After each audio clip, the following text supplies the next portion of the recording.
এই যে ভাইয়া, এলাকাটা কি আপনার বাপের টাকায় কেনা নাকি?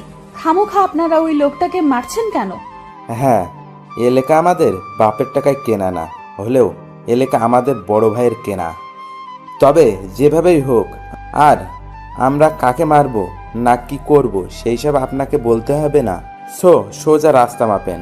আর আপু, যেই কাজের উদ্দেশ্যে ঘর থেকে বেরিয়েছেন সেখানেই যান, না হয় বেশি তেড়িবেড়ি করলে তুলে নিয়ে সাইজ করে দিব একদম।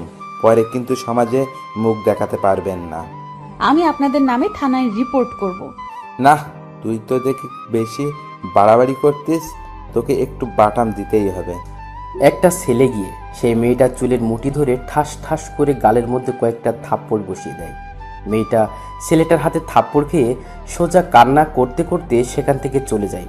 আজকেই তার প্রথম দিন এই শহরে, আর আজকেই তার সাথে এসব কাণ্ড ঘটলো। তার প্রচুর কান্না পাচ্ছে এটা ভেবে যে তার শরীরে কোনো পুরুষ আঘাতের উদ্দেশ্যে স্পর্শ করেছে। কিন্তু কি আর করা, সে নিজেকে বাধ্য হয়ে সামনে নেয়, কারণ সামনেই তার কলেজ। আর আজই তার প্রথম দিন কলেজে। সে চোখ মুছে কলেজের ভিতরে প্রবেশ করবে, কিন্তু তার আগেই কলেজের গেটের সামনে বাইক নিয়ে বসে থাকা একটা ছেলে তাকে ডাক দেয়। ছেলেটার হাতে জ্বলন্ত সিগারেট। এই যে মিস, এদিকে আসুন। মেয়েটা ছেলেটার কথা শুনে চমকে যায়। আল্লাহ, এই ছেলে আবার কি করতে ডাকছে আমাকে কে জানে। ওই বাজে ছেলেগুলোর মতন মারবে টারবে না তো? তাছাড়া ছেলেটার হাব ভাব দেখে সুবিধার মনে হচ্ছে না। সিগারেট খাওয়ার ধরন দেখে বোঝাই যাচ্ছে কোনো মা বাবার বিগড়ে যাওয়া সন্তান। না না, আমি আসতে পারবো না, আমার ক্লাস আছে। কথা একবার বলায় কানে যায়নি মনে হয়। মেয়েটা এবার ভয়ে ছেলেটার কাছে চলে যায়। জি বলুন। আমি বেশ অনেকক্ষণ যাবৎ লক্ষ্য করছি আপনাকে। আপনি ওই যে রাস্তা শুরু থেকে আসতে আসতে অনেক কয়বার ওড়না দিয়ে চোখের পানি মুছেছেন। আচ্ছা, আপনার কি হয়েছে বলেন তো? কেউ কি কিছু বলেছে আপনাকে? কেউ কিছু বলে থাকলে আমায় বলতে পারেন। না, আমায় কেউ কিছু বলেনি। আর ধন্যবাদ জিজ্ঞেস করার জন্য। এবার আমি চললাম। এই মেয়ে, একদম থাপড়ে গালে সব কয়টা দাঁত ফেলে দিব তোর। চিনিস তুই আমাকে? ভালোভাবে বলায় মনে হয় মানুষ চিনতে পারিসনি। আর তোকে যেতে বলেছি আমি যতক্ষণ না বলবো তুই আমার চোখের সামনে দাঁড়িয়ে থাকবি। মেয়েটা ছেলেটার কথা শুনে ভয়ে কাঁপতে শুরু করে।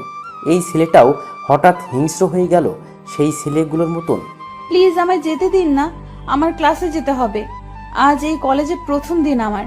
ঠিক টাইমে না গেলে অপদস্থ হতে হবে আমাকে। ঠিক আছে, যেতে দিব। একটা শর্ত আছে। তুই কান্না করেছিস কেন সেটার আসল কারণ বলে তারপর তুই এখান থেকে যাবি। আর তাছাড়া তোর গালে আঙুলের ছাপ দেখা যাচ্ছে। বল আমায় কি হয়েছে?